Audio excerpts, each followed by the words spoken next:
Omelette আমাদের প্রত্যেকেরই খুবই পছন্দের আর খুবই কমন একটা ব্রেকফাস্ট। আর আপনারা হয়তো অনেকেই অনেকভাবে চিকেন অমলেট করে থাকতে পারেন। আমি যেভাবে দেখাচ্ছি এইভাবে একবার চট করে বানিয়ে ফেলুন। So welcome back to the channel cook with Bong, আর আমি সৌরভ। চলুন তাহলে দেখে নিন রেসিপিটা।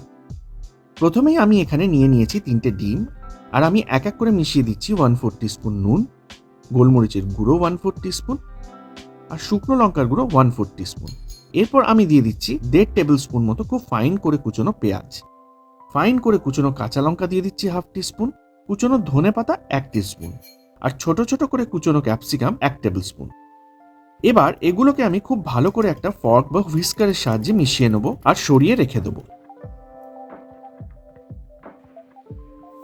এবার আমি একটা ফ্রাইং প্যানে 3 টেবিল স্পুন মতো সাদা তেল নিয়ে নিচ্ছি।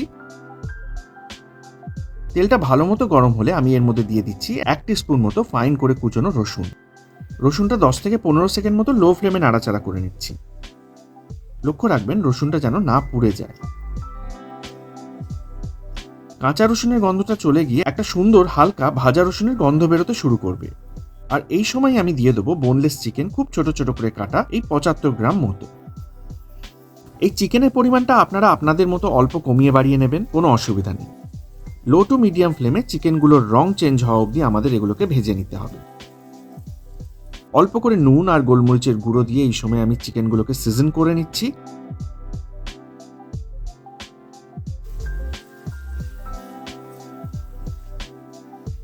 আর এরপর আমি দিয়ে দিচ্ছি 1.5 টেবিল স্পুন মতো কুচনো পেঁয়াজ। আর মোটামুটি 1 মিনিট মতো এটাকে নেড়ে আমি দিয়ে দেবো 2 থেকে 3 টেবিল স্পুন মতো জল। এই জলটা চিকেনটাকে ময়েস্ট করবে আর হালকা সেদ্ধ হতেও সাহায্য করবে।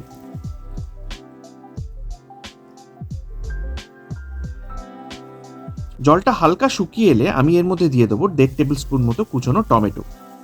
আর টমেটোটার কিন্তু বীজের পোর্শনটা আমি বাদ দিয়েই কুচিয়ে নিয়েছি। আর দিয়ে দেবো 1.5 টেবিল স্পুন মতো কুচনো ক্যাপসিকাম। এবার এগুলোকেও আমি 1 মিনিট মতো মিডিয়াম ফ্লেমে নেড়ে নিচ্ছি, আর তারপর এটাকে ফ্রাইং প্যানটারই ওপর সমানভাবে আমি বিছিয়ে নিচ্ছি। এরপর গ্যাসের ফ্লেমটাকে একদম লোতে করে দিয়ে আগে থেকে ফ্যাটানো ডিমটা আমি সমানভাবে স্প্রেড করে দেবো ফ্রাইং প্যানের ওপর।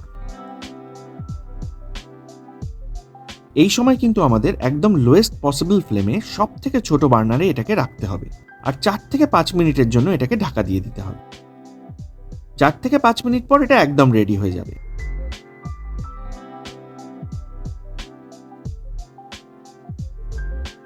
আর আমি ঠিক যেভাবে এটাকে প্লেটে ট্রান্সফার করে নিচ্ছি, ঠিক এইভাবে আপনারাও এটাকে প্লেটে ট্রান্সফার করে নেবেন।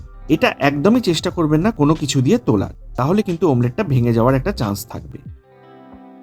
ব্যাস, তাহলে যে কোনো একটা ছুটির দিনে ব্রেকফাস্টে তাহলে বানিয়ে ফেলুন একবার। একদম প্রোটিন প্যাকড আর দারুণ টেস্টি এই অমলেটটা।